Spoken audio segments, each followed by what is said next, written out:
Well, hey, this is Rosa, RCG Creations. How are you doing?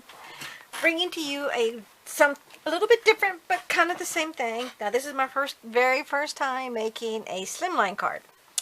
And this is my creation.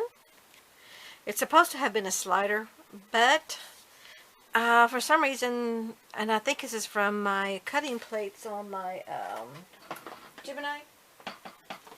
Okay, so here are my plates. Now these are like 7, 8 years old. Same plates. But see how it's warped? Okay, and I think that's what's happening. It's really time for me to go ahead and get my new ones. I have a set of all my new plates, but I was just waiting to see if I could last a little bit longer, because I've never had an issue till this, and I think it's because this is so long. Usually I just make little items like this one, but this is so long, and I think that's why it warped, because the big one, this card, let me show you here. Here's one insert, and here's this other one.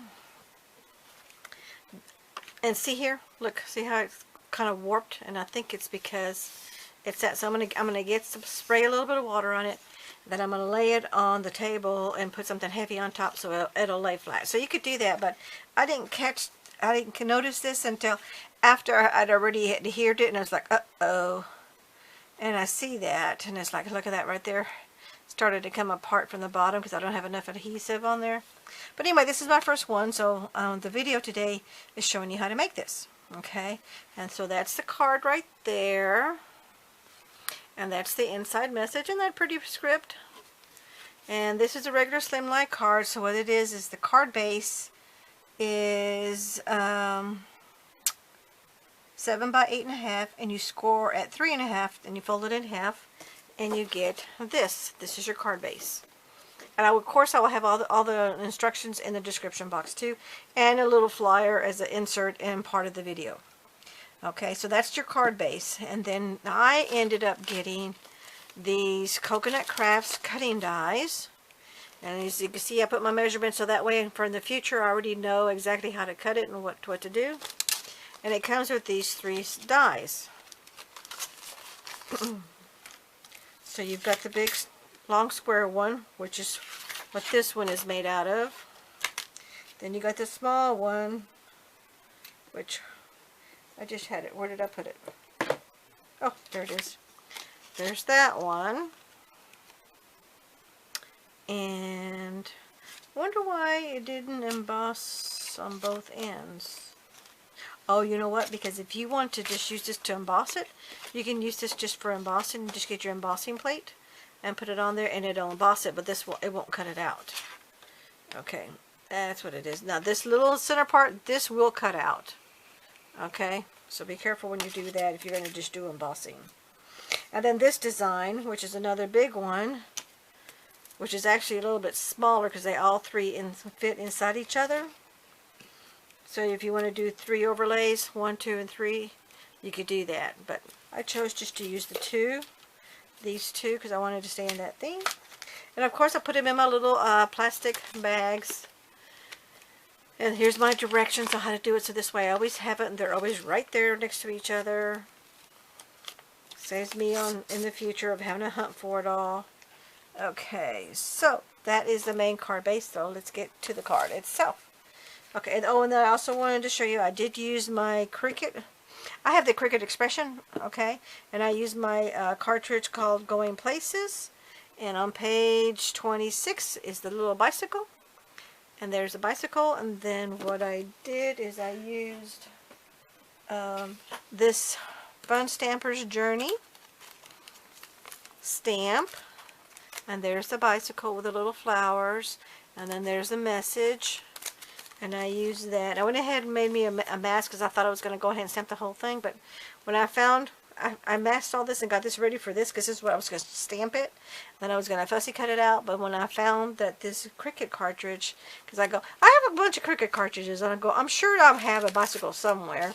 And since it's Cricut, you can make this measurement sizes the way you want it to fit. So I wanted to make sure that it would fit on a Slimeline card. So I went ahead and cut a bunch of these. But I had already made a mask thinking I was going to use the stamp. But it's like I didn't have to use the stamp itself after all. Okay, but I did use the stamp for the message. So I did use that. And I will be using it again in this sample card here, okay? But I went ahead and made some extra bikes since I was cutting them out because I'm frugal. Y'all know I'm frugal, so I don't want to waste my half a sheet of white cardstock. And I made one a little bit bigger. I think this one is 2 inches, and this one is a 1-inch one. I'm pretty sure. I could be wrong, or it could be 2 and 3. But anyway, they're all exactly the same, and then that way you can ink them whatever color you want. Now, I did tell you my mat's getting kind of old, so some of this didn't cut very well, and it's like, okay. But you know what? It's going to get stuck on something, so I'm okay with that. But you can see that. It's just cut with the Cricut. Alrighty, so let's get into the process. Let me just get this out of the way. I'm trying to try very hard to get this under 20 minutes. I sincerely doubt it's going to be under 15, but I'm going to try to make it sure that it's under 20. And we'll start with our first step, which on this particular one here, and I like the theme of being out in the country. I was going to do them with the black top like it's on the bike, but it's like, no, that's not really very safe. You know, you don't really want to ride your bike on a blacktop, but you can in like in the cities where they have the bike lanes. But I didn't want to go that. I want to be kind of whimsical, so I ended up using this stencil right here for the clouds, and this stencil right here for the mountainside. And this is from Studio Light Essentials. Okay, and then the grass. Where did I get my grass from? Well, where did I do my grass? Where did I get my grass from? Oh, it's right here, duh. There's the grass. So I used that for the grass. And then I used 2 of these for the stencils for the mountains. Okay, so let's get started on this project here. And I've got everything right here, so we're all set up. So let's move this baby out of the way. But I want to use it, I want to keep it here so I can use it as a focal point to remember. What did I do? Oh, here's another thing. I thought I was doing good, but you see here, the coloring, it really matches it up.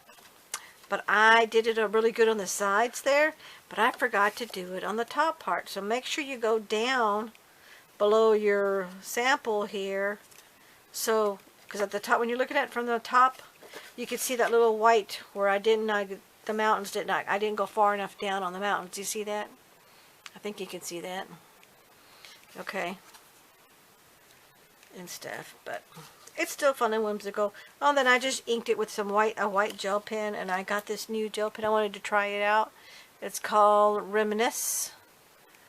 And I actually like this a little bit better than their the other white gel pen. I'll put a link, I'll put it in the description box of the 2 white gel pens, but I prefer this one. It's a little bit better, I think, better texture.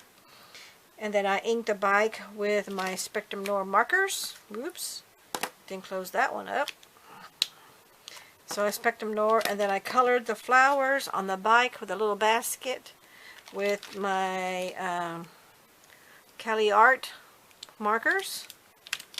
So, and then here I use my color box from Anna Griffin inks. This one is grass. This one is moss green. And then I had this Versamark. I've had this for years, but it's still pretty good. And I liked it because this was able to give me my 2 tones here for my mountains for the background. And then the silver I used for the silver part of the bicycle. And that's another color box item. And then I used my Memento for the flowers. And then I inked them with ink. And then I used the Stampin' Up! Bliss Blue for the clouds in the sky. Alrighty. Oh, and then of course I used, for bezier control, I use my little blending brushes. Okay. Now, what I'm going to do first, here's my base card. I'm going to move this out of the way. Not going to need it. And since I've already cut everything out, I'm going to go ahead and start coloring. I'm going to get most of it done, and then I'll bring you back so you can see how I'm doing it with the stencils. But if anybody wants to see a more hands-on, step-by-step to work with stencils, if they have that, put it in the comment section, and I'll do a quick little 5 to 10 minute video of how you use your stencils. I'm going to do a little bit here, but not a whole lot. quick tip, when you're doing stenciling on a long item like this, don't ever go to the very edge on one end in the middle. Here I see, you can see here where I started the stencil. Let me move this up. And I'm using my Wendy Vicky Make Art Station just to make it easy because my magnets are holding everything down. And see here, I've left it to the edge because I didn't want it to go to the edge and get a sharp line. So what you want to do is once you've done most of it, take off your magnets.